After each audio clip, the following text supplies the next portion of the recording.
internet. Mas nós estamos trabalhando, depois que Paulo falou que nós devemos nos... Ele trabalhou com alguns itens de caráter, de performance cristã, de não irai-vos, não mentir, não roubar, e fazer o oposto, e muito mais que o oposto, né? Depois ele trabalhou com para que a gente não viva da mesma forma que esse paradigma que existe no mundo, e nós não sermos controlados por isso, mas sermos controlados pelo Espírito, deixar-se encher pelo Espírito, pela palavra. E aí, então, ele começou a mostrar para nós, como filhos da luz, que essa vida de ser controlado pelo Espírito Santo não é uma vida simplesmente de quando ela é desfrutada, ela faz parte do momento da nossa vida, justamente nesses momentos que a gente se encontra como igreja. Alguns separam, fazem uma dicotomia, né? Uma separação entre vida religiosa espiritual e a vida secular e a vida familiar. O Evangelho, ele nos molda inteiro, ele mexe com toda a nossa estrutura, com toda a nossa vida, e as implicações elas são mais no dia a dia da nossa vida do que nos nossos encontros. Os nossos encontros é para nós relembrarmos, para aprendermos, para convivermos, para batermos de frente um com o outro aqui e vendo aquilo que pode ser moldado, mudado, ou contribuirmos para o crescimento um dos outros. Mas a batalha é diária, é no nosso dia a dia, 24 horas por dia. Então, Paulo ele começa a mostrar para nós que essa nova sociedade que Deus estabeleceu, que é a igreja, que pode impactar o mundo, trazer luz para o mundo, trazer um sal que vai fazer as pessoas sentirem as suas necessidades e o desejo de beber água, né, a água da vida. Essa nova sociedade ela tem a sua estrutura base através da família. Então, no mundo que ele está, vocês vão entender algumas coisas hoje meio cabulosas, né?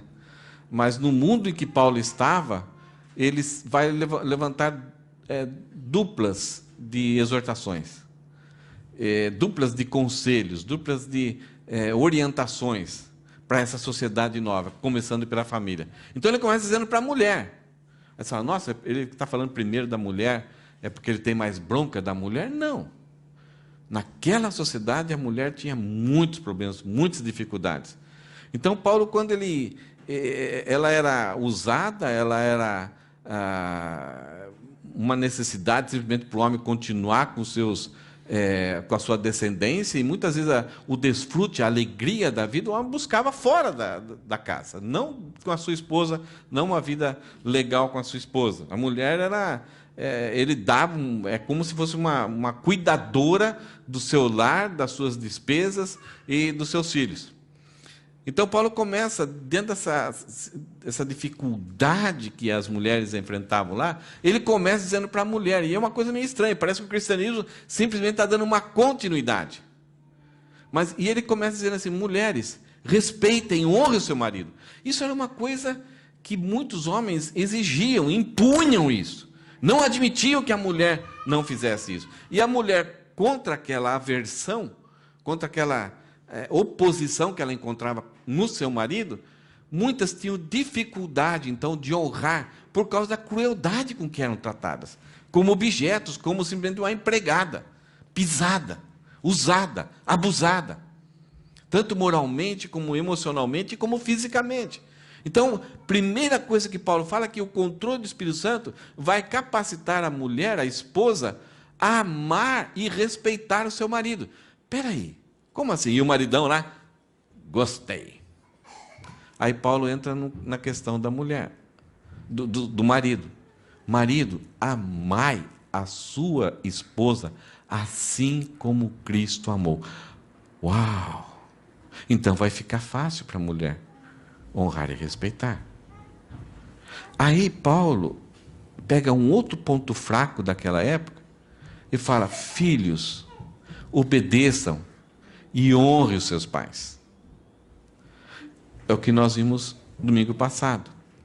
E vou tentar passar rapidamente para vocês uma situação que os filhos passavam, que era muito semelhante a essa situação que as mulheres passavam, as esposas passavam. E a frase que a gente vai usar hoje É uma frase que tem sido muitos livros têm sido escritos para orientar, dar base para a família, principalmente marido e esposa, e também filhos e pais. Pais devem aprender com o Senhor para poder ensinar os filhos a serem tementes a Deus. Numa nova sociedade, a estrutura dessa nova sociedade, ela não depende, ela depende da igreja, mas ela depende muito mais das famílias, de famílias saudáveis. Então, os pais, e aqui a ênfase está mais nos pais, o aspecto masculino. Porque a mulher é uma coisa inevitável, né? A mãe, ela começa a educar o filho no momento que ela se torna grávida. Ela canta, ela sossega, ela tem todo um elo de ligação aí muito forte e que raramente é muito estranho quando uma mãe ela abandona, ela é cruel, ela pode ficar irritada, ela pode ter momentos, mas a mãe é aquela que lá na prisão, independente do que o filho fez, acabou com a vida dela, desonrou ela, mas todo domingo à tarde ela está lá para visitar o seu filho na prisão. O pai não está. Raramente os pais vão. Então, essa tese aqui, que pais devem aprender com o Senhor, mais para os homens, para poder ensinar os filhos a serem tementes a Deus. Agora, nós vamos ver uma transição muito brusca entre a sociedade antiga e a nossa sociedade agora. Então, para o nosso tempo, aqui, esse pais implica também na questão da esposa, da mãe. Então, só olhando aqueles capítulos que a gente leu já, né, só recordando que nós lemos hoje também. Então, Efésios capítulo 6, versículo 1 a 4, as exortações começando uma nova sociedade. Filhos, obedeçam seus pais no Senhor, porque isso é o certo a fazer. Honre seu pai e sua mãe. Como fazer o certo? Isso é certo? Honrar alguém cruel, violento? Esse é o primeiro mandamento com promessa. Se honrar pai e mãe, tudo lhe irá bem e terá vida longa na terra. Era uma promessa do Antigo Testamento para eles se manterem na terra prometida. Se aquela nação, através da desobediência dos filhos aos pais, e essa desobediência, essa rebeldia se espalhasse, a nação ficaria contaminada, não temeria mais o Senhor, e aí seria punida e disciplinada por Senhor. E o que aconteceu? Aconteceu 14 vezes no livro de Juízes, 7 vezes eles foram dominados por povos estrangeiros, e até que depois de muitos profetas alertarem para o povo se voltar para trás, senão o Senhor ia disciplinar, eles não deram ouvidos, pelo contrário, eles mataram esses profetas que alertavam eles. E aí a Babilônia veio, destruiu o templo e levou a nação de Israel para a Babilônia para ficarem 70 anos do cativeiro.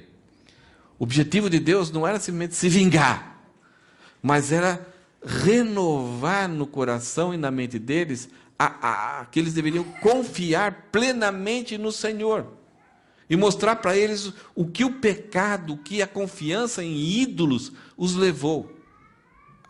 Houve uma corrupção moral, espiritual, religiosa, e eles perderam todos os vínculos, perderam a confiança em Deus, e aí foram facilmente dominados, conquistados e escravizados por um povo estrangeiro. Durante 70 anos, Deus falou ao coração deles, até que chegou a esse ponto, Deus tirou eles de volta, e aí para Deus falar, eu sou fiel a vocês.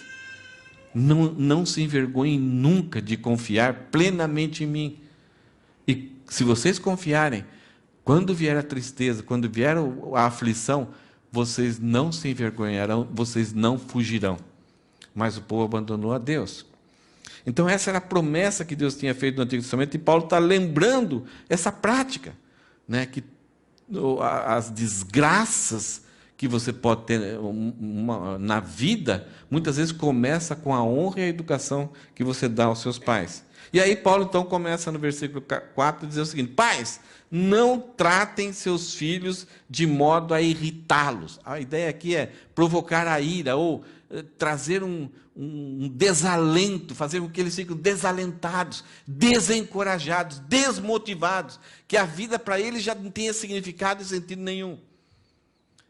Então Paulo está trazendo isso. Se lembra? A ideia que Paulo falou dos filhos. Filhos, honrem e obedeçam aos pais. Aos filhos, poxa, já é duro. Agora vem esse carequinha, baixinho aí, meio ceguinho, falar isso para a gente. Está falando para jovens, adolescentes, cristãos na igreja, que vocês vão ver como que era o conceito social que tinha. Então, Paulo está exigindo isso, como exigiu das mulheres, está exigindo dos filhos. E agora, então, quando Paulo fala, pais, não trate seus filhos de modo a irritá-los, jovem, opa, então agora dá para obedecer, agora dá para honrar. Mas mesmo assim, a ordem para os filhos é mesmo que seja cruel. Você, como cristão, você faz isso. Antes, eduquem-nos, instruam com a disciplina e a instrução que vem do Senhor. Qual era a época dos romanos? Essa época que Paulo está, que o Império Romano conquistou e dominou. Como eram algumas coisas que a sociedade... Paulo está escrevendo para a igreja de Éfeso. A maior parte já não era de judeus, a maior parte era de gentios. Os gentios eles estavam absorvidos por aquela cultura. E a cidade de Éfeso era quase que era a capital religiosa do Império Romano. Então absorvia todos os jeitões. As cidades que Paulo escreve são cidades grandes, já que tinham absorvido a cultura romana, os valores romanos. Existia no Império Romano a ideia do pátrio poder. O menino estava total e absolutamente sob o poder de seu pai. Por quanto tempo? Por toda a vida. Quando um filho nascesse, o pai ficava sentado e o filho vinha e colocava, alguém trazia a criança, o bebê ali na frente do pai, colocava no chão, numa cestinha, alguma coisa assim. E aí se o pai se inclinasse e pegasse a criança, então ele estava aceitando aquela criança. Se ele se levantasse e fosse embora, então aquela criança não é nada para ele. Então, antes da criança ter consciência daquilo que ele era, ele já podia passar por isso. E essa criança, então, e o pai tinha um poder sobre o filho que podia usar ele para qualquer coisa, para trabalho, até em cadeias, amarrados. Era um abuso. Era como se fosse algumas regras, algumas coisas que o pai podia fazer com o filho. O Império Romano nem interferia, podia até o pai, de acordo com se o filho aborreceu, ele podia matar e a sociedade aceitava, porque era uma coisa que entre o pai e o filho. O pai era tudo no tapa, na gritaria, na desmoralização, no rebaixamento dessas crianças, desses meninos. Até o imperador, muitas vezes, ele deixava o filho a cuidar de um tal de aio, de uma pessoa que ficava responsável, e o desejo do imperador é que ele sofresse o máximo para perder toda a simpatia, todo o apego, toda a empatia que ele tivesse para outra pessoa, porque como imperador, ele tinha que ser um cara que ia vencer. Então essa criança ia sofrer demais. E se ele era um pouco melindroso, não estava suportando isso, o pai mandava matar, descartava, isso não serve. Estão percebendo a coisa? Numa experiência de Jesus, no final da vida de Jesus, você tinha o sumo sacerdote. E aí é uma pessoa. Depois é chamado que o outro era sumo sacerdote também. Como? Como duas? É que era o sumo sacerdote anterior. Agora quem reinava no lugar dele era o seu filho. Mas ele não largava o osso. O filho se tornava, mas ele não largava. Então, muitos homens, jovens, filhos, eles se tornavam magistrados, tornavam uma pessoa pública muito importante, mas o pai tinha poder sobre ele.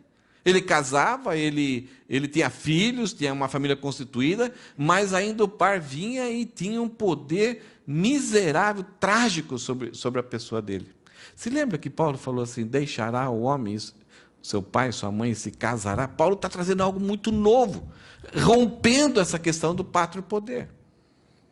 Então, percebe que o Evangelho ele trouxe muitas mudanças para as mulheres, mas a maior mudança foi nesse relacionamento de pais e filhos. Havia um costume de abandonar essas crianças, como eu falei aqui. E essas crianças, sendo abandonadas e rejeitadas, era colocada no fórum da cidade lá, e algumas pessoas vinham e pegavam essas crianças e levavam para casa. Qual que era o propósito? Cuidar dessa criança, alimentar essa criança, fazer essa criança viver e depois vendê-las como escravo, já como um adolescente assim já, ou colocar na prostituição. Legal, né? Pessoas dignas que faziam isso. A criança virava uma mercadoria na mão dessas pessoas. Eles comparavam que se tinha um boi assim que estava matando pessoas, para eles era fácil chegar e matar o boi, ou um cachorro raivoso, perigoso, matava o cachorro. A mesma coisa deveria acontecer com uma criança que o pai não tivesse afinidade, não desejava a sua vida. O valor dos filhos era terrível. E uma criança que nascesse ou tivesse doença, tivesse dando trabalho, ou fosse defeituosa, ela não tinha problema nenhum matar. Se nascesse defeituoso, já era afogada no rio, já era lançada no rio. E se fosse doente, ficasse doente, se a doença permanecesse, mesmo que o pai, não está dando despejo, está dando muita dor de cabeça, está dando muita preocupação. Percebe? Então, crianças que talvez se tornaram escravos, ou se tornaram, foram para a prostituição, serem abusadas, ou eram cruelmente judiadas pelos pais, como escravos, tudo assim, se converteram, vieram para a igreja, e Paulo fala para eles, honrem os seus pais. Espera aí, não dá. Não dá. Aí Paulo fala, honra. Deus deu uma graça para vocês que honrem. Então, por outro lado, Paulo faz uma mudança terrível, impondo para os pais, para que os pais instruam, não irritem, não desalentem, não provoquem os filhos, não é esse termo? E instruam de acordo com o Senhor, como o Senhor quer que eles sejam instruídos. Uma reflexão sobre o tempo moderno, mudou muito, né? O Japão ainda mantém algumas coisinhas assim que de vez em quando a gente vê, essas culturas orientais. Mas a sociedade mudou muito. Vamos pensar em algumas coisas no tempo moderno. Uma coisa que aconteceu de 40 anos para cá, mais ou menos, é que o trabalho dos pais ganha um espaço sobre a vida dos filhos, com os filhos. Então, antes era só o homem, depois a mulher, e os dois trabalham na mesma proporção, então aí o contato com os filhos reduziu, porque o trabalho impede isso. O convívio, então, foi reduzido, né? Os pais, tem pais que vê uma vez por semana, ou pais que saem já de madrugada, voltam, os filhos estão dormindo, e de vez em quando dá uma acordadinha ali. Não estou dizendo que isso é errado, mas essa é a situação que a gente enfrenta. Em alguns casos, os filhos se tornam um peso, eles se tornam um peso a ser carregado. É escola, o quanto você tem, percebe? As demandas sobre o quanto custa um filho faz com que os pais trabalhem mais, e trabalhando mais, o convívio com os filhos é menor. Os pais, então, acabam terceirizando suas atribuições. Manda para a escola, manda para uma creche, manda para isso, manda para aquilo. Coisas boas. Mas percebe que o processo atrapalha muito.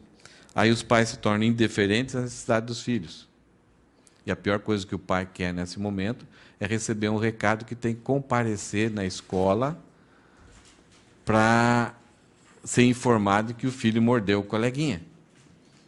E hoje em dia tem até algumas charges aí, piadas aí, é que antes os pais voltavam dando bronca no filho, que tinha que mudar o seu jeitão. Hoje os pais dão bronca nos professores, porque eles delegaram, eles pagam e esperam que a criança tenha uma mudança de vida. Isso não é novo, no livro de Juízes aconteceu a mesma coisa. Os pais deixaram de cumprir a sua tarefa e delegaram essa tarefa para os levitas, e aí os filhos tinham 1 hora de contato, como aqui, com os levitas, os professores, e aí a criança tinha uma indiferença dos pais, andavam segundo o seu caminho, e os pais não gostavam daquele comportamento, então começaram a culpar os levitas e falaram assim, bem, Deus mandou nós sustentarmos os levitas. Vocês, então, não estão dando jeito no meu filho. Não vamos dar mais sustento para vocês. Por causa disso, toda a desgraça que acontece no livro de Levíticos é por causa desse ciclo de falhas, tanto dos levitas, dos pais, dos filhos, e foram propagados de geração em geração. Os pais, então, perdem influência precocemente.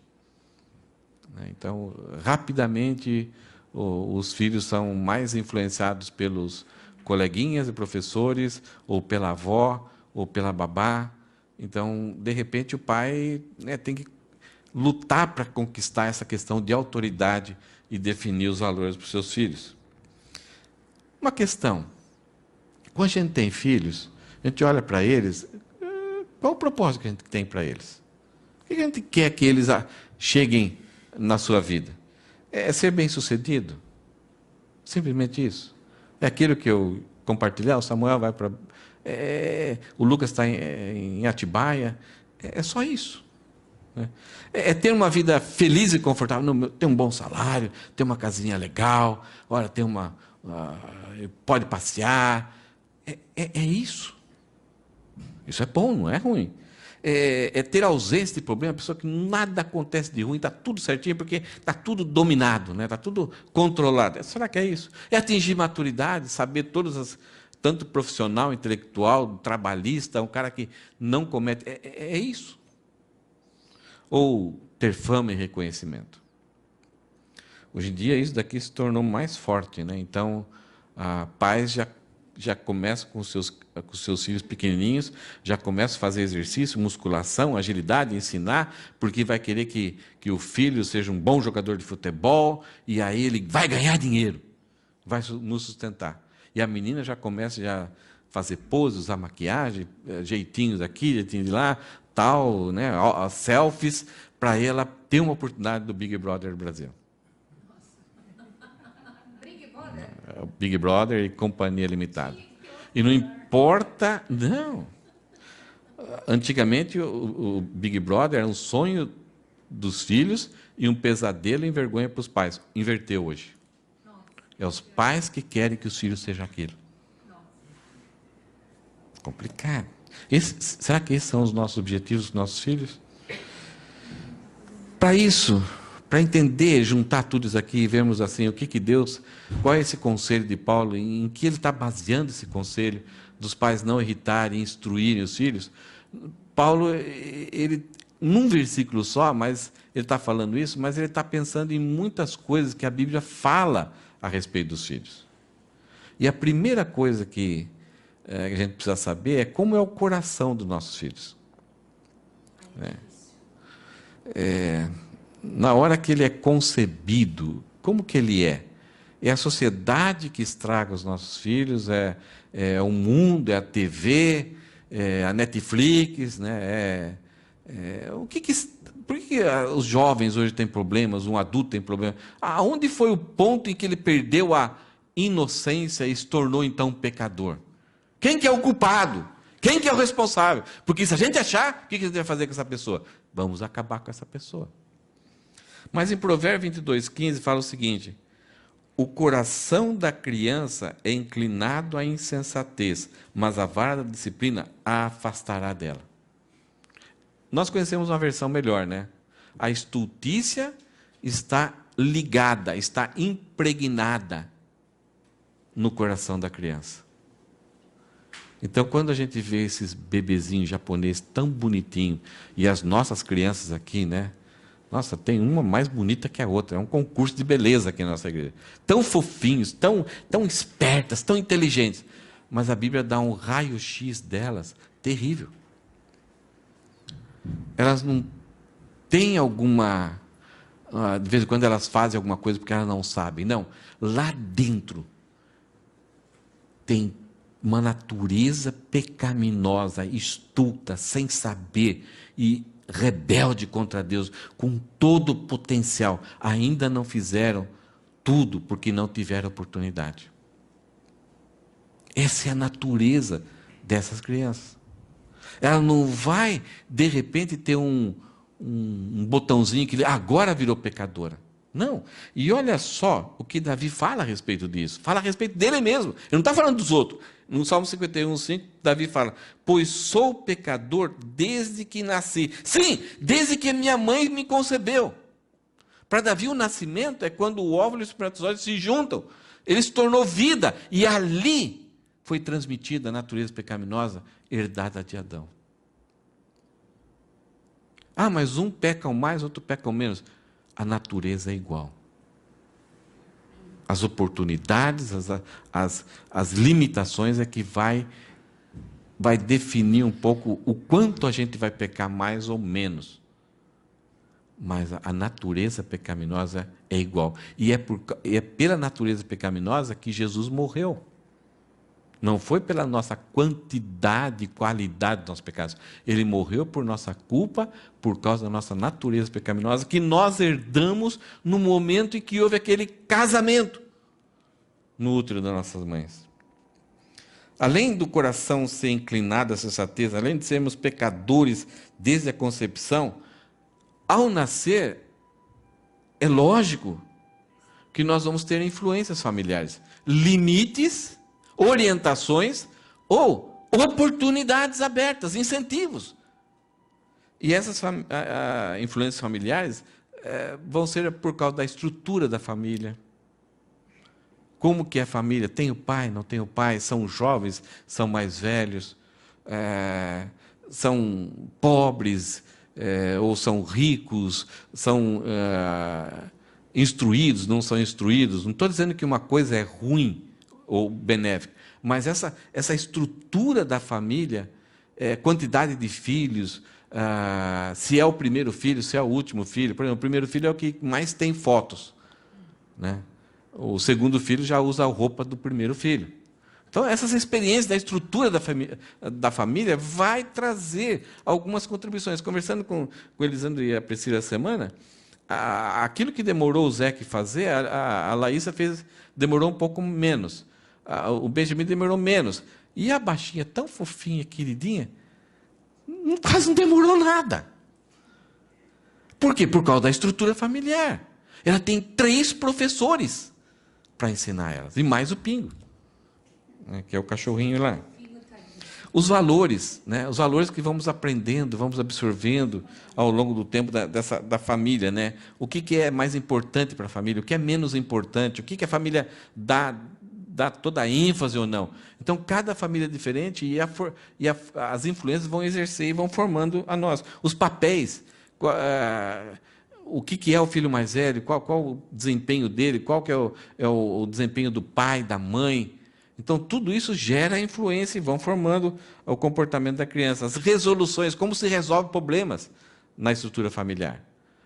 Empurra por debaixo do tapete. Oi?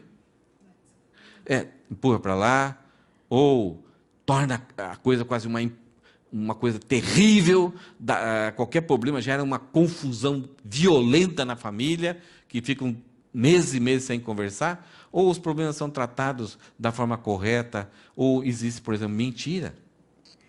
Pais ensinam muitas vezes os filhos a mentir diante de algumas situações. Não fala nada disso, não. Como que uma coisa muito importante que causa muita influência na criança é como a família trata do fracasso. A família se une ou se separa. Tantas coisas podem acontecer e o fracasso é uma grande oportunidade, para a família se solidificar e todos aprenderem com aquilo e crescerem e se tornarem fortes. Então, o filho que tem uma família que resolve seus fracassos de forma legal, quando chegar lá na frente, pode acontecer qualquer coisa. Ele já adquiriu uma experiência. E a história da família, tataravô, o que vem lá de trás, traz influência. E se ainda tem essa convivência, dos avós, dos tataravós, bisavós ainda, se algumas famílias têm esse privilégio, outras famílias não. Muitas vezes, por exemplo, os meus filhos vieram longe dos meus pais. Perderam com isso. A gente estava em outra cidade, eles tiveram a recuperar um pouco, mais ou menos 2 anos, mas já estavam grandes. Então, eles têm um carinho e tudo, mas deixaram de aprender, de ver como que uma pessoa mais idosa se comporta ali. Então, eles perderam um pouco da estrutura da minha família, e os pais da Rosana, eles quase não tiveram convivência, porque faleceram cedo. Eles perderam isso. E o grande problema também é a influência social. Vizinhos. Muitas vezes você monta, era muito mais fácil, né, Fabiano, Silvio? Nós tínhamos horários para chegar em casa e os limites da influência das pessoas sobre a sua vida, os pais definiam do portãozinho para dentro. Então, não era qualquer pessoa que entrava na sua casa, não era qualquer coleguinha. Hoje, você pode trancar uma criança, um filho, nas mesas da casa, deixar ele trancado, amarrado na cadeira, mas as influências chegam com uma facilidade, de uma velocidade, em qualquer hora do dia. Não dá para controlar isso. Então, os vizinhos podem trazer alguma coisa muito boa, mas também pode ser problemas. A escola. A escola é um fator muito forte de influência, tanto na cabeça, na ideologia. E as escolas antes ensinavam os filhos a terem um comportamento adequado com os pais. Hoje as escolas estão aparelhadas para os filhos fazerem uma revolução. Não aceitarem essa imposição. Jogando para cima dos nossos filhos que os pais são antiquados, intolerantes, retrógrados. Você tem que se libertar disso. Os amigos, é impossível quase controlar. Antigamente era um pouco mais fácil, mas tanto na escola, hoje, com essas redes sociais, os amigos exercem uma influência muito grande sobre nossos filhos. E a mídia social que junta tudo isso. E aí, depois de um tempo, vem o namorado ou a namorada. Que se você estabelecer um padrão, valores, se o namorado não for de julgo desigual, mesmo até que seja crente, se ele não tiver os mesmos valores da sua família, ele consegue mudar tudo. Consegue jogar o seu filho, a sua filha, contra você. Mesmo que você tenha gastado muito tempo para alicerçar o seu filho. Mas são influências externas que vão trabalhar com a gente. Uma outra questão aqui, a questão espiritual. Todo ser humano que é concebido, ele é um adorador. A questão não é o que eles vão adorar, mas o que eles já adoram. Um bebezinho já adora o seu conforto, o seu prazer. E aquilo ali é tudo para ele. Portanto, algumas vezes você vê bebezinhos assim, tão fofinhos, tão obedientes, tão risonhos, mas de repente sente a fome, vira um monstrinho. E se a mãe não trazer logo aquilo que ele quer, ele vai atormentar até trazer. Por quê? Se tornou um ídolo do coração, por mais incrível que pareça. Então, os nossos filhos, eles vão crescendo, adorando a si próprio, o seu conforto, aquilo que ele quer. E tudo é concernente a ele. E ao longo do tempo, ele vai desfrutando de coisas que são boas no início, mas daqui a pouco vão dominar a vida deles. E eles vão adorar isso. E é aqui que entra o Evangelho. Para renascer esse coração, para que a criança parta para adorar a Deus. Por isso, nenhuma criança nasce salva. Se torna perdida e depois tem que ser salva. Toda criança nasce perdida, nasce com seus deuses. Ela precisa ser reconciliada com Deus através do Evangelho. Provérbios 1:7 fala assim: o temor do Senhor é o princípio da sabedoria. Então, para escapar dessa adoração inadequada, errada, corrompida, a criança precisa ser ajudada a temer a Deus e aí ela buscar sabedoria. Se ela for entregue ao seu próprio caminho, ela nunca vai alcançar sabedoria, nunca vai alcançar relacionamento com Deus. Provérbios 4:23 fala assim: acima de todas as coisas, guarde o seu coração, pois ele dirige o rumo de sua vida. Com isso, nós aprendemos que não adianta a gente estabelecer limites para comportamento somente. Condicionar. Transformar os nossos filhos em hamsters, domados, adestrados. O problema está lá no coração. A adoração está no coração. O temor do Senhor está no coração. Então a preocupação nossa não é somente adestrar, porque na hora que escapar da gaiola, estou livre. Não mudou o coração. Você vai ficar feliz enquanto tiver o seu filho ali perto de você. Mas vai ser muito triste as realizações e como que ele vai encarar a vida depois. Então, criar os filhos é instruir e pastorear o coração da criança. É colocar verdades para que essas verdades possam ser pastoreadas pelo pai. Então o pai vai conduzindo, é aquilo que Salomão fala no livro de Provérbios, se você perceber lá como Salomão fala, filho meu, filho meu, filho meu. Tem várias ideias que Salomão pega o seu filho e vai, tá vendo aquela turminha ali, ó? Eles vão prometer muitas coisas boas para vocês. Ele vai falar, vem aqui, coloca o seu dinheiro aqui, a gente terá uma só bolsa, teremos muito dinheiro. É fria. Salomão fala assim, olha, os passarinhos muitas vezes são mais inteligentes que esse grupo de pessoas. Porque você nunca arma uma armadilha na frente do passarinho. Sabiam disso? Você lembra que alçapão? A arapuca e o alçapão. Você tem que colocar uma varinha lá, tal, colocar alpice e tal, levanta, e aí o passarinho vem dentro, pisa ali, está preso. O passarinho que viu você fazer isso, ele não entra dentro.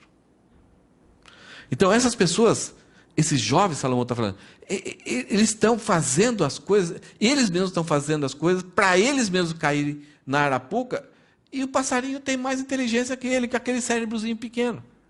Então, filho meu, sai deles. Filho meu, está vendo aquilo lá? Cai fora. Está vendo aquela pessoa que comprou e está enganando os outros? Cai fora. Então, ele personaliza o discipulado com o seu filho. Tanto o discipulado como a disciplina, essa orientação. Ele conduz, vem ver aqui. E não é pegar todos os filhos e falar, vamos ver agora. Não, Salomão mostra que cada filho tem que ser tratado de forma diferente. Ele tem as suas peculiaridades, a sua época de nascimento, a mente é diferente. Então, você tem que mostrar e conduzir e instruir a sua mente e pastorear o coração dele de forma diferente, personalizada. Então, criar os filhos é instruir e pastorear o coração da criança. Instruir sobre o quê? O que a gente deve, então, falar para os nossos filhos? Ensinar eles? Por exemplo, olha só que Davi fala no Salmo 127. Eu vou ler, nem vou explicar, porque vocês conhecem o texto, e a leitura aqui ela é autoexplicativa. Se o Senhor não constrói a casa, o trabalho dos construtores é vão. Não importa o dinheiro que foi gasto. Se o Senhor não protege a cidade, de nada adianta guardá-la com sentinelas. É inútil trabalhar tanto, desde a madrugada até a tarde da noite, e se preocupar em conseguir o alimento, pois Deus cuida de seus amados enquanto dormem. Olha que coisa legal. Que promessa que a gente tem aqui. E como o nosso coração engana. E a gente quer fazer do outro jeito. E aí, Davi vai falar sobre os filhos. Os filhos, né, para alguns é um peso, é um desastre, é um acidente, né, é uma desgraça. Mas olha como a Bíblia fala a respeito dos nossos filhos. Os filhos são um presente, a herança do Senhor, uma recompensa que Ele dá. Ah, mas não foi planejado, foi acidental, né? Não importa. É fruto de nós desfrutarmos do atributo mais fantástico de Deus, que é Deus cria. Ele comunicou, ele partilhou, ele compartilhou conosco essa capacidade de ser aquilo que Ele é. Deus podia criar toda a humanidade que Ele quer viver na eternidade, não. Ele criou um casal. E desse casal criou-se a humanidade toda, para que todos nós tivemos esse privilégio. Então, os filhos que o Senhor tem, que o homem tem em sua juventude, são como flechas na mão do guerreiro. Aqui tem vários ensinamentos que a gente podia trazer. Isto é algo que vai ser útil. Algumas vezes a gente vai com a nossa vida até um certo ponto. Dali a gente precisa acrescentar. Então, a flecha aqui, ela consegue atingir os seus alvos, mesmo você não estando lá. Então, você atira. E ela vai sozinha. O padrão romano é que você tinha que chegar até o fim da sua vida lá com o seu filho, dominando ele. Aqui a Bíblia já inverte. Não, é uma flecha. E agora, a flecha, para ela acertar o alvo, ela tem que ser bem trabalhada, bem alisadinha, com as peninhas no final, com a pontinha, porque na hora que encontrar o alvo, ela tem que afixar, ou tem que transfixar esse alvo. Então a flecha tem que ser trabalhada, escolher o material certinho para trabalhar, para não machucar, mas simplesmente para... Agora a flecha não pode reclamar, né? Eu não queria tirar esse pedacinho de mim. A flecha não pode endossar o seu trabalho, porque você sabe aquilo que a flecha não sabe. E ela atinge o seu alvo. Né? Você passa a viver a sua vida, os seus alvos, através dos seus filhos, deixando eles controlar a vida deles. Agora, o que acontece com a maioria de nós e a nossa sociedade? Tem filhos, então são flechas, e eles atiram. Ou acertou o alvo, né? Acertou a parede. Aí você vai na parede lá e desenha o alvo. É assim que a gente está fazendo. A gente atira, depois vai lá. Existe um alvo. Existe algo que vem do Senhor, que está desenhado esse alvo. Então a gente tem que mirar, ver certinho, ver a distância. Então existe um trabalho árduo para que isso aconteça. Versículo 5. Feliz é o que tem uma aljava. Sabe o que é aljava? É um tubinho que era colocado assim com uma fatia de couro, que era colocado nas costas. E ali você tinha a flecha. Né? Então e os soldados eles já tiravam, né? Acho que era, não sei se era a mão esquerda, acho que sei lá, com a mão direita ele já tinha tanta prática que ele fazia aqui, já puxava e atirava. Então, né? As pontas ficavam para baixo. Então, feliz é o homem que tem essa aljava cheia. Nossa sociedade fala, filho não é bom. 1, talvez. 2, 3, então. Então, é claro que diante das circunstâncias hoje, a gente tem que ser muito inteligente para ter filhos. O Elisandro e a Priscila, eles acham que essa tarefa foi só dada para eles. Davi Merck também. Mas a gente tem que ser muito inteligente. A Priscila até hoje, essa semana, viu um videozinho lá da Raíssa e começou a já... Quem sabe, né, Priscila? Mas você sabe que isso é bênção, não é maldição. Aí você fala, mas como que eles conseguem cuidar? Conseguem. Nem eles sabem. Mas é que Deus está interessado nisso. Esse é algo que vem de Deus, né? Não, porque tem pessoas que têm um monte de filhos espalhados por aí, terceirizados. Né? Não é isso que Deus quer. Aí a sociedade paga um preço, as mães pagam um preço, e o único que não paga o preço é o homem. Né? Mas quando existe uma vontade, uma disponibilidade, um desejo, e contar com a graça do Senhor, isso agrada tanto ao Senhor. Olha só que texto bonito. Deus tirou a nação de Israel do Egito, eles passaram 40 anos no deserto, o povo se rebelou com Deus, constantemente estavam em desacordo com Deus, olharam a terra prometida, que Deus tinha dado para eles, acharam que não dava para eles conquistarem, por causa disso eles ficaram 40 anos no deserto, até que aquela geração acima de 20 anos morresse, e a nova geração, mais Josué e Caleb, pudesse entrar na terra prometida. Quando Moisés está diante da terra prometida, porque ele tinha falhado, ele não pôde entrar também, Deus chega para Moisés e dá vários sermões para Moisés pregar para o povo. Era praticamente o livro de Levítico, o livro de Deuteronômio, o livro de algumas coisas do Êxodo, agora de uma nova roupagem a respeito do amor. Para Moisés pregar para essa nova geração que ia possuir a terra, que ia conquistar, ia se estabelecer na terra prometida. Olha só o que Deus fala nesse momento para Moisés falar para o povo. Olha só, isso daqui é chamado de Shema. A palavra Shema em hebraico é ouça. Então é quase que uma reza dos judeus. Eles constantemente estão repetindo esses versículos. Eles sabem de cor desde criancinha.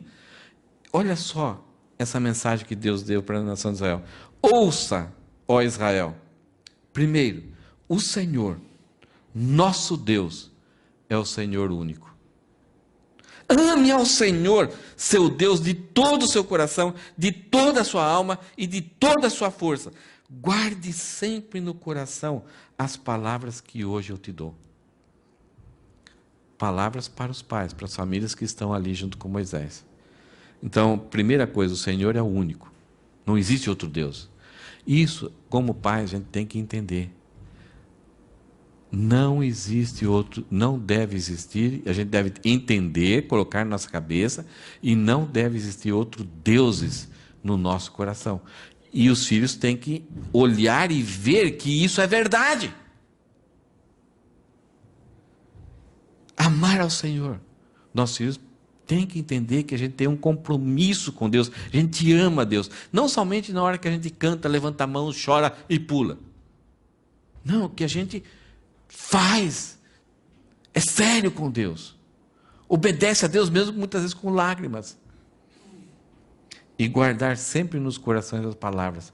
Então é depositar no coração as palavras de Deus. É demonstrar que a palavra de Deus está acima de qualquer psicologia, psicopatia, qualquer ideologia. A palavra de Deus domina, está acima. Nenhum argumento destrói aquilo que está plantado no coração. Os filhos precisam entender que lá dentro do nosso coração, nossa mente, governa a palavra de Deus. Olha o versículo 7, coisa linda. Depois de guardar, amar ao Senhor, ouvir ao Senhor, amar ao Senhor e guardar no coração as suas palavras, o que você deve fazer com elas? Repita essas palavras com frequência aos seus filhos. Então, muitas vezes tem um tempo específico, um horário específico, mas em qualquer momento, e é tão claro isso que o texto vai falar a respeito disso. Converse a respeito delas quando estiver em casa, quando estiver caminhando, quando se deitar e quando se levantar. Então é esses 4 momentos? Não. A ideia aqui é a todo momento, busque oportunidades. É no carro, hoje trazendo para é no carro, é no trem, é na loja, é indo para a escola, é voltando da escola, na hora de dormir. Buscar situações e maneiras que esses ensinos de Deus possam ser comunicados. Aquilo que você aprendeu da palavra, isso pode ser comunicado na linguagem da criança. Aí vem uma coisa absurda aqui. Como o coração do humano é complicado, né? Amarre as suas mãos. Prenda-as à testa como lembrança. Escreva-as nos batentes das portas de sua casa e em seus portões. Sabe o que os judeus fizeram? Eles amarraram a palavra de Deus nas mãos. Eles colocaram os filactérios, uns corinhos assim, que estavam escritos a palavra de Deus. Então, Deus mandou a gente andar com esse negócio amarrado na mão.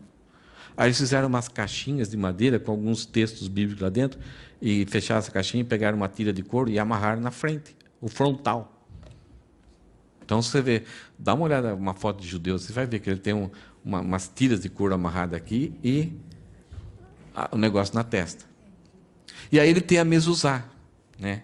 Que são um pedacinho de madeira com escrito algumas coisas, que tem até uma altura da porta, tudo regrinha, altura do chão, e uma certa inclinação, então eles pregam nos batentes das portas.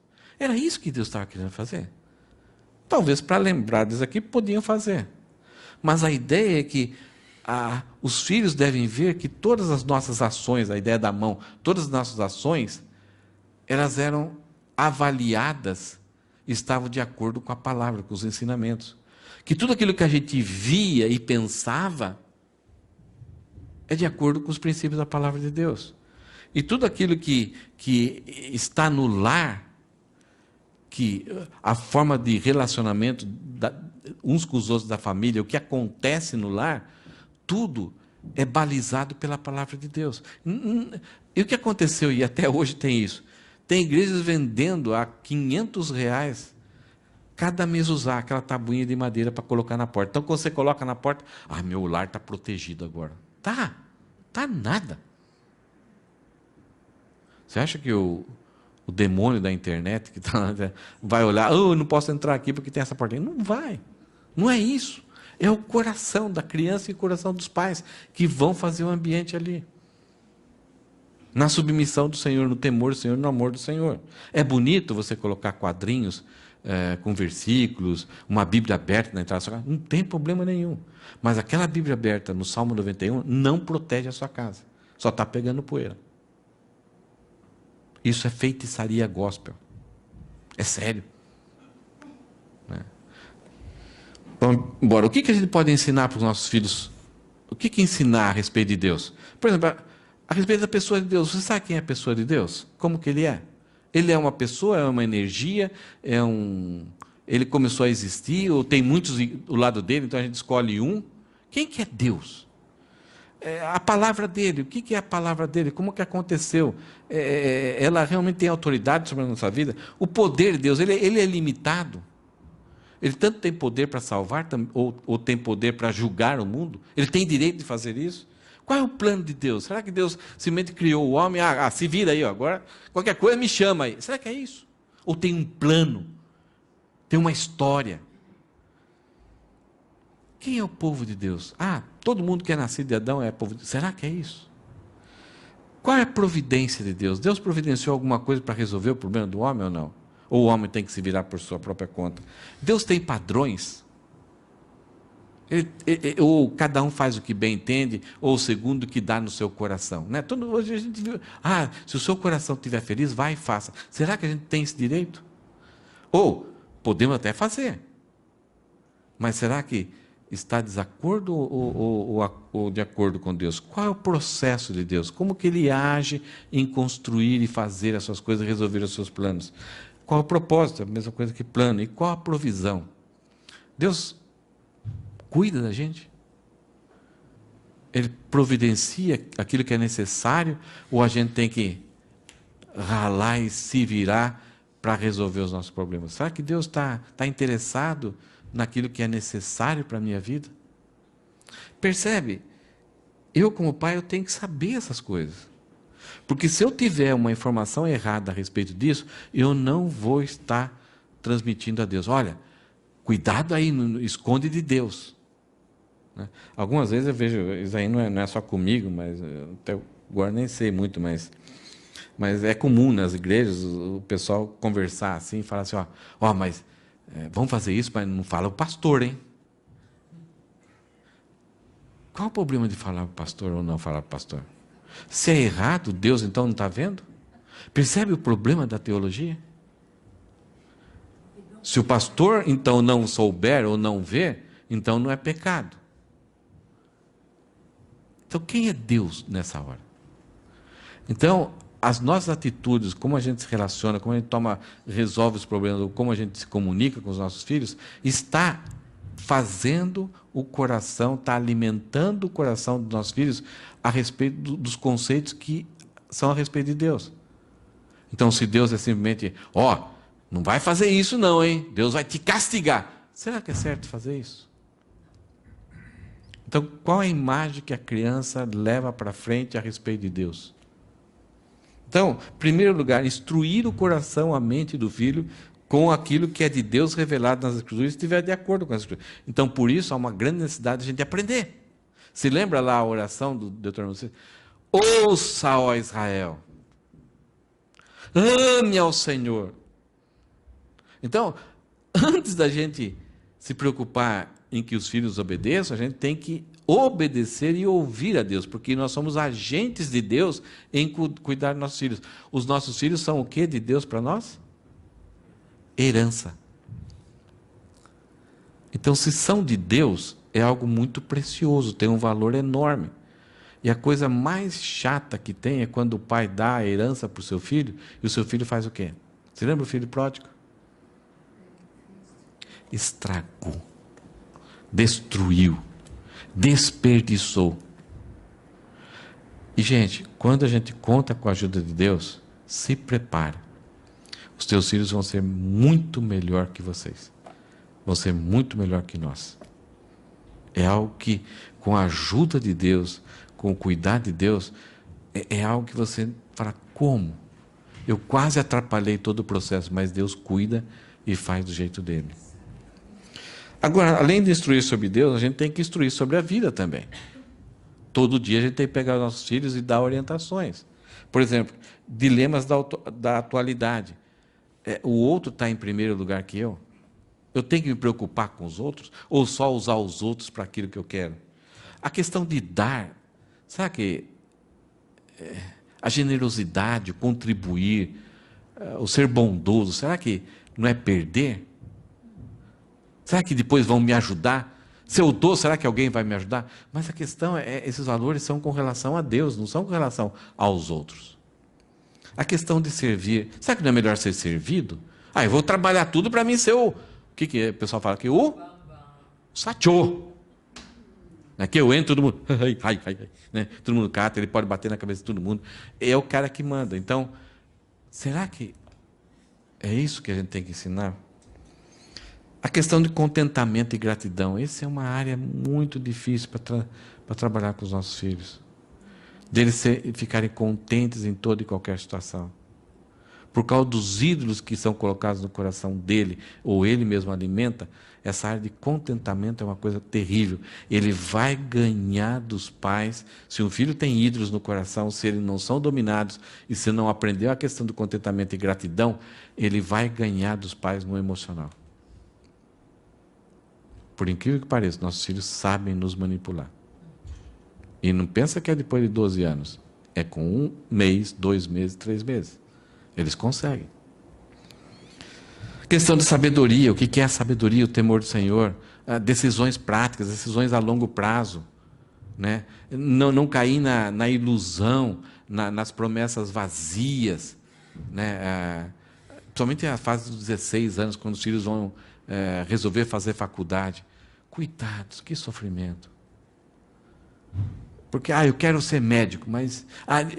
no Brasil, a indústria do cursinho é uma indústria que ganha muito dinheiro, porque eles sabem que os jovens estão fazendo cursinho para entrar na faculdade. Fazem 1, 2 anos, voltam, de novo faz cursinho para entrar numa outra faculdade. Porque não se encontram. Porque estão com a mente iludida, não têm sabedoria para programar a vida a longo prazo, à distância. Questão dos últimos dias. Os nossos dias estão melhorando ou piorando? Aparentemente parece melhorando. O ano que vem vai ter o iPhone 12. Depois vai ser o 13. Depois vai ser o 14. Se o iPhone já fala com a gente, né, Fabiano? E já adivinha os nossos pensamentos, imagine o 12 e o 13. Então vai melhorar. A cura do câncer. Quanto tempo está sendo prometida? Da AIDS.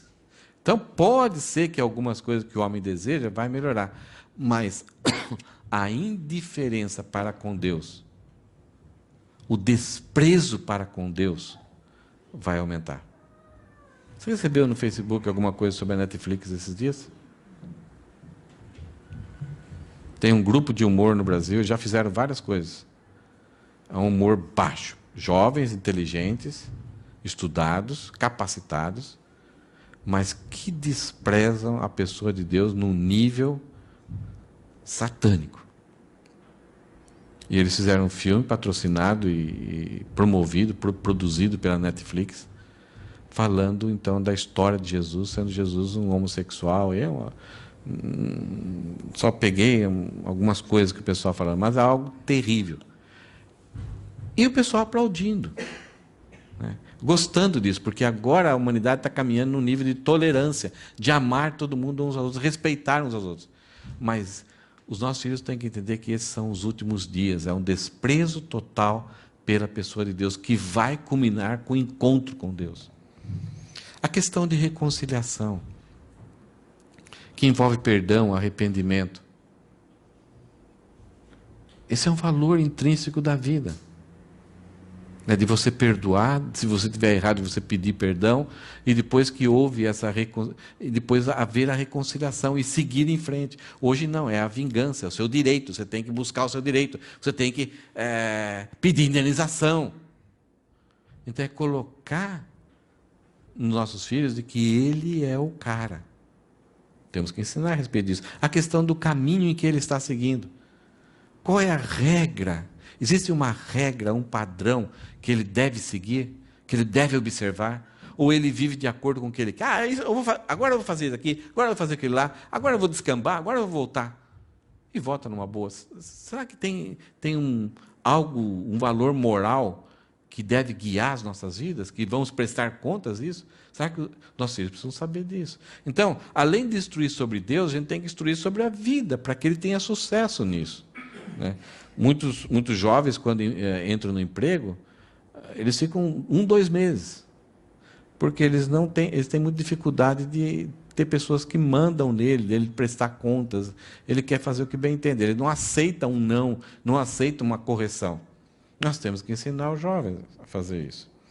E aí, então, depois que amarmos ao Senhor, instruirmos nossos filhos no dia a dia, em qualquer momento, e ensinarmos a respeito de Deus, ensinarmos a respeito da vida, então vamos encorajá-los a seguir em frente na obediência. Mas pode acontecer a desobediência. E aí você fala, agora azar seu. Não. A gente tem que participar, pastoreando o coração, trazendo uma disciplina, então exortando. Disciplina, muitas vezes quando a gente fala disciplina, simplesmente é a ideia de bater, surrar, punir, como aquela ideia do Império Romano, de causar um sofrimento enorme. Não, a disciplina envolve encorajar, instruir, disciplinado. Quando você fala assim, uma pessoa disciplinada, uma pessoa que faz aquilo que é certo. Mas se houve alguma coisa errada, então existe uma exortação. Não é por aí. Desse jeito está errado. Ok. Não acontece conosco. De repente alguém deu uma instrução, você pensou que está fazendo certo, você começa a fazer aquele serviço, vem alguém, não é desse jeito. É uma exortação. Pode ser que foi uma desobediência, você estava querendo fazer do seu jeito, ou pode ser que você não sabia direito como estava fazendo, porque era a primeira vez. Então, se houver exortação, você caminha para a obediência. Então, você vai fazer o que é certo. Mas pode ser que o seu coração, e o coração da criança tão duro, não, eu quero fazer desse jeito e você vai mandar em mim. Então, aí a obstinação e a desobediência. Então, aí precisa haver uma correção. Aí a correção, de acordo com a idade da criança, pode começar a ser física ou algumas outras atividades que vai mexer com os deuses, os ídolos que ela mantém no coração. Para ela sentir que não vale a pena desobedecer. Na disciplina, a gente corre um perigo. A corretiva, o objetivo da disciplina corretiva é causar alguma coisa para o filho, é trazer o filho à restauração. A punitiva, normalmente, a gente é mais inclinado. Está lá dentro da gente, e quando acontece desobediência, a gente solta para fora. É o foco no nosso orgulho ferido. É a expansão da nossa ira ou vingança por sentir-se ofendido por causa daquela desobediência. Então, é o velho homem, sem o controle do Espírito Santo, que vem à tona e arrebenta. Graças a Deus, nunca isso aconteceu comigo. Ainda bem que minha memória está fraca, que eu já esqueci a quantidade de vezes. E se eu pedir para os meus filhos, ou para a Rosana, a lista vai ser grande. Que depois de ter disciplinado os filhos, eu tenho que ir lá e pedir perdão da forma que eu agi. A disciplina destina-se a levar a criança que desobedeceu a Deus, não a você, de volta ao caminho da obediência. Nós somos agentes de Deus. Então, quando a criança desobedece, ela não está desobedecendo a nós, está desobedecendo a Deus. Agora, aqui tem um item interessante. Muitas vezes ela está desobedecendo algo que a gente passou para ela, que até é contrário ao ensino de Deus. Aí Deus vai trabalhar com a gente. Te cuida. Então, por isso que a gente tem que conhecer muito o Senhor, amar Ele, ouvir Ele, guardar as palavras dEle, para que a gente possa instruir os nossos filhos de forma correta, não de forma errada. Tudo que nós falamos até agora, para resumir, eu tenho um gráfico aqui para vocês. É uma loucura esse gráfico, mas foi uma forma que eu... Entenderam? É uma tentativa daquilo que a gente viu para colocar em... Eu gosto de gráficos assim, fica mais fácil para eu tentar entender. O coração da criança, ligado à estultícia, pecador, quando foi concebido já está a natureza pecaminosa lá. Por isso que ele chuta a barriga da mãe. Ele quer o conforto dele, ele quer alguma coisa. Esse coração recebe a influência da palavra de Deus. Nós somos agentes para que isso aconteça. É nossa responsabilidade. Mas também esse coração vai receber influências de vizinhos, da família, né, da estrutura da família, os valores da família, mas também vai receber influência de vizinhos do meio social. Agora, é um coração com desejos pecaminosos, que vai receber princípios santos de Deus, sagrados de Deus, divinos, e vai receber influência da própria estrutura da família e a própria...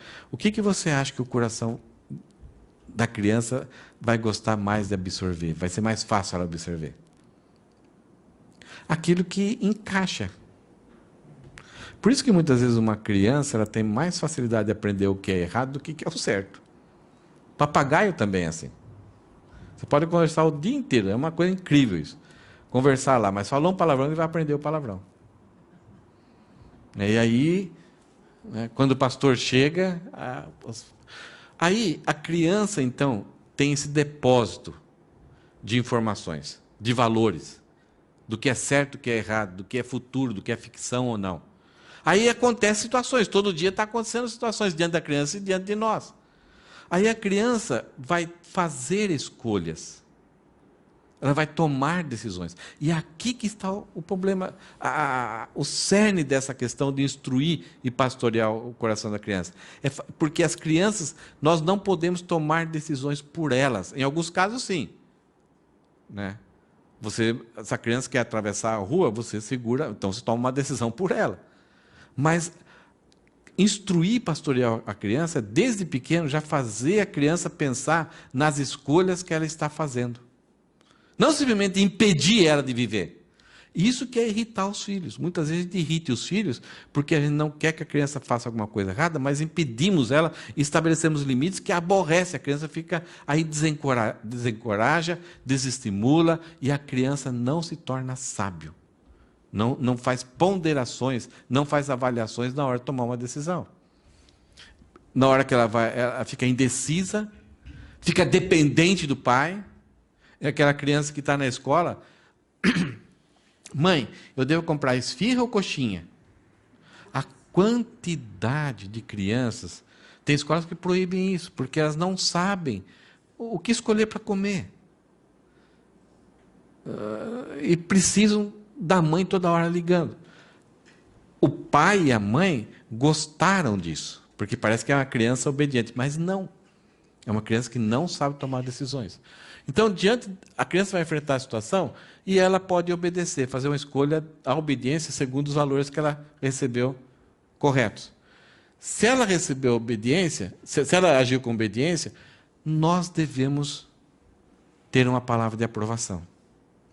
E até perguntar, por que você fez isso? O que levou? Como que você escolheu isso? E aí dá uma maçã. A ideia de maçã na Bíblia não é tanto do Jardim do Éden, mas fala assim, como maçãs, a palavra boa, a palavra encorajadora, é como maçã servida em salvas de prata. Isso é a coisa mais bonita, é o melhor, naquela época era o presente mais bem servido. Se você queria alegrar alguém, era dar uma maçã em uma bandejinha de prata. E isso é considerado palavras encorajadoras. Então, muitas vezes, as crianças obedecem, e a gente, não fez mais que a obrigação. Temos que encorajar. Temos que mostrar que ficamos alegres, e que Deus ficou alegre, e que esse daí ela está seguindo o exemplo de Jesus. Então, constantemente, estamos encorajando. houve aprovação, esse princípio vai ser gravado no coração. Vai solidificar. Então, esse ciclo aqui, nós temos que agir com a maçãzinha lá. Mas a criança também pode escolher, ou sem saber ainda, ou sem ter muita capacidade para discernir, ou de repente, por causa do coração pecaminoso dela e da influência, ela pode escolher a desobediência. Desobedeceu, e claramente ela sabia o que era certo e o que era errado, já foi ensinado para ela, então há necessidade de uma exortação. Com amor, firmeza, com clareza, na proporção da idade, então podemos exortar. Houve arrependimento, então ela caminha, aí ela vai. Então não é só exortar e ficar tranquilo. Temos que perceber se a criança entendeu, se ela está arrependida, ela mudou a mente, ela entendeu e ela não está obstinada.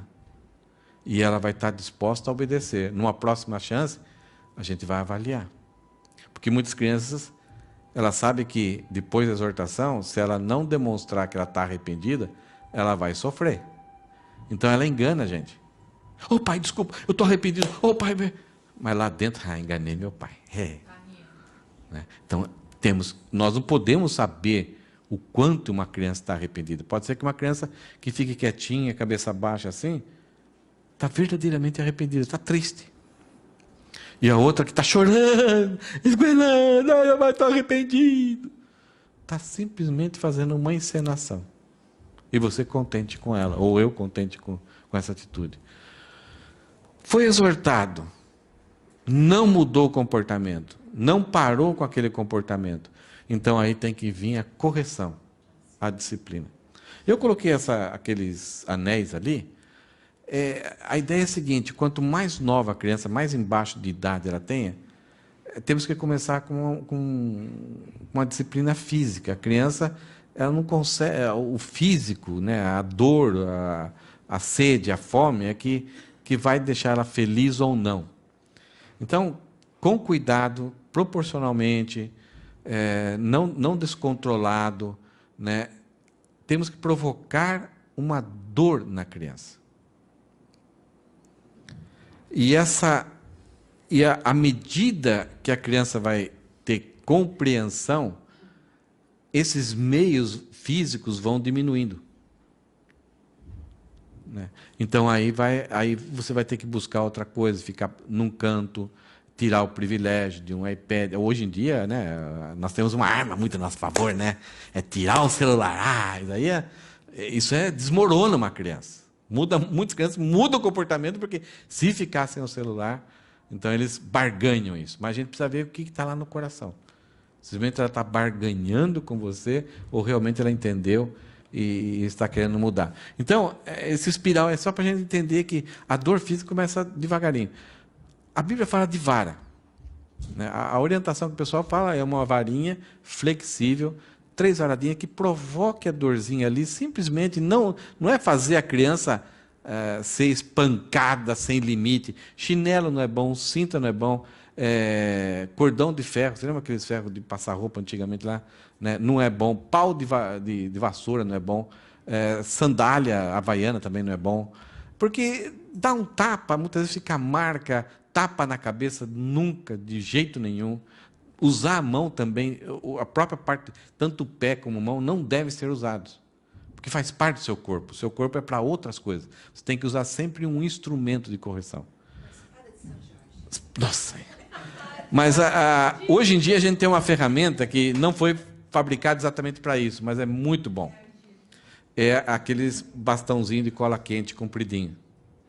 É melhor que varinha. Você não marca, é só causar uma dor proporcional, só para a criança dizer assim, doeu. Então ela, agora, não, tem várias coisas, vocês podem ler livros e tal, nunca assim, você fez agora, eu vou lá quando chegar em casa. Porque a criança vai apanhar, por que eu estou apanhando? Ela esquece. Então tem que ser uma coisa muito ligada. Tem várias regrinhas que o pessoal ajuda a gente a entender, nunca fazer em público, fazer só entre você e a criança, você na altura da criança. Então, e depois explicar por que está acontecendo aquilo, porque você está sendo um instrumento de Deus. Nunca pedir perdão, a criança não precisa endossar, está concordando com você, ela não pode. Eu não concordo. Tudo bem, não tem problema, mas eu tenho que obedecer a Deus. Ela vai até que ficar brava com Deus, mas depois de um tempo ela vai perceber que o reconhecimento e as bênçãos de Deus vai estar sobre a vida dela. Houve disciplina, a ideia é que há obediência. Se não houver obediência, entra nesse processo aqui e você não se cansa. Você é instrumento de Deus, né? E não se cansa, porque cansa. A criança vai fazer um jogo com você. Um dos meus filhos, a gente usava a disciplina, não doeu. Eu falei, não tem problema. A Rosana, que usava muito da disciplina com ela, não tem problema. Se fizer de novo, vai usar. Aí até que... E já teve situação conosco, e com muitas pessoas que eu conheço, que um filho de 13, 14 anos chegou para o pai ou para a mãe e falou, pai, usa a vara comigo. Eu estou que não aguento por dentro. Eu preciso ser disciplinado. Como assim? Aí você tem uma conversa boa e algumas vezes você até usa, mas parece que a vara, se Deus falou, tem algo diferente que a gente não entende. Ela causa uma purificação também. Não sei. É algo que reconcilia a criança com ela mesma e ela entende que ela foi perdoada, que ela foi disciplinada, que ela foi corrigida. É algo fantástico isso, não dá para entender. O que a gente viu então, a frase que a gente volta tudo desde o começo? Pais devem aprender com o Senhor. Se lembra? Ouça Israel, ame o Senhor, guarda as palavras. Vamos aprender. Agora, se você não tem mais filho, aprenda. Porque tem um monte de pais aí precisando de ajuda. Pessoas precisando de apoio. Né? Nós temos que tomar muito cuidado de se intrometer nas famílias. Mas quando você vê, principalmente aqui na nossa igreja, crianças fazendo alguma coisa que é bom e correta, se lembra? Dê uma maçã. Apoie. Fale de Deus. Então, não, esse aí não é meu filho, não quero nem saber. Não, vamos nos apoiar, vamos ajudar os pais. Vamos encorajar, vamos restaurar e vamos fortalecer as crianças com a palavra do Senhor. Isso ajuda. Né? Coopera com... Cuidado de se intrometer na vida das famílias, mas vamos colaborar incentivando as nossas crianças. Então, pais devem aprender com o Senhor para poder ensinar os filhos a serem tementes a Deus. A palavra de Deus vai dar essa condição. Então, alguns pais, quando têm alguns problemas com os filhos, a palavra do Senhor e a oração é a última coisa a ser feita.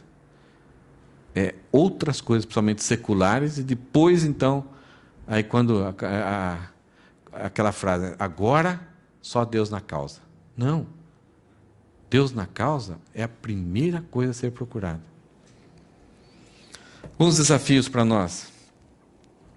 Se a criança ela estuda já, ela é pecadora já na concepção, nós temos que entender isso. Devemos apresentar o Evangelho aos nossos filhos. Sem se preocupar em mudança. O filho então depois vai me obedecer. Não, ele precisa ser de salvação. Devemos ser referências de cristãos consagrados e perseverantes. Se o filho não vê isso, se o Senhor não edificar a casa, em vão trabalham os construtores. Então, se eu não sou um cristão consagrado e perseverante, não é tentar se mostrar hipócrita e tentar mostrar uma perfeição. Muitas vezes, nos seus erros, é esse momento melhor de como você confessa, de como que você volta atrás, que o filho vai aprender valores fantásticos. Devemos entender que a disciplina não é uma vingança nossa, é uma obediência a Deus. E os filhos não precisam endossar. Não fica tentando tirar da criança, principalmente num momento ali. Mais para frente ele vai entender. Né? Quando o filho tiver 45 anos, é certo. Que bom que meu pai... Não é assim? Que bom que meu pai me disciplinava. Mesmo que, em alguns casos, mesmo que errado. Devemos ter os objetivos bíblicos para os nossos filhos. Quem que eu quero que meu filho seja? Então, isso envolve casamento, namoro, profissão, Aí as outras coisas, salário, não salário, mas algumas vezes não leve o seu filho a ter uma fama ou ter um alto salário em que ele vai negociar os seus valores espirituais. Meu irmão tinha uma oportunidade, ele trabalhava em lojas pernambucanas. Você lembra? Tem ainda essas lojas pernambucanas no Brasil? Tem? E ele teve uma oportunidade de um treinamento fantástico. Ia ganhar muito dinheiro. Era ser um auditor interino nas lojas. Então ele vinha, vasculhava tudo que tinha na loja e tinha autoridade de mandar gerentes embora para tudo quanto é lado. Mas o treinamento, eles estavam tentando tornar ele um ateu, uma pessoa sem moral. Por quê? Para não ter empatia. Se chegasse lá, o gerente está com uma esposa com câncer, o filhinho doente, e você não vai mandar. Você vai pensar 2, 3 vezes. E ele não podia pensar, ele tinha que trabalhar em função da empresa. E o treinamento que ele estava passando tirava tudo isso dele. Ele parou. E Deus o abençoou tão grande. Foi dura a vida dele, não foi fácil, trabalhou muito. Mas hoje ele está, né, tá com uma vida assim tão legal, tão joia, né? E com a moral, com uma tranquilidade com Deus. Se ele tivesse caído nesse momento, a vida dele seria destruída. Uma lembrança aqui. Todo mestre tem autoridade para mandar e desmandar e para exigir obediência. Quem são os mestres do meu filho? O professor é mestre, mas quem é o grande mestre? O namorado da minha filha, ou do meu filho, a namorada do meu filho, agora pode até falar, o namorado do meu filho, né? Mas ele é mestre, ele que determina, né? Principalmente das crianças, né? E até entre nós, né? Nós não podemos ser mestres, ter autoridade sobre o filho dos outros. Então a professora, ela é mestre, ela tem autoridade, mas ela está sobre a minha autoridade. Tranquilos? Gente, invistam nisso. Se você tem filho, quer ajudar casais, quer ajudar famílias, tem muito material muito bom, mas tome cuidado também. Tem muito material aí que é mais humano, antropocêntrico do que bíblico. Tem até algumas séries, né, de mulheres assim que ajudam na criação de filho. Na questão behaviorista, na questão de comportamento, é legal. Mas ela somente está trabalhando na questão exterior. Vão dar algumas dicas, você pode se aproveitar da dica. Mas lembre-se sempre, trabalhe o coração. Coloque lá a palavra de Deus no coração. Senão só vai resolver um problema ali na hora. Tá bom?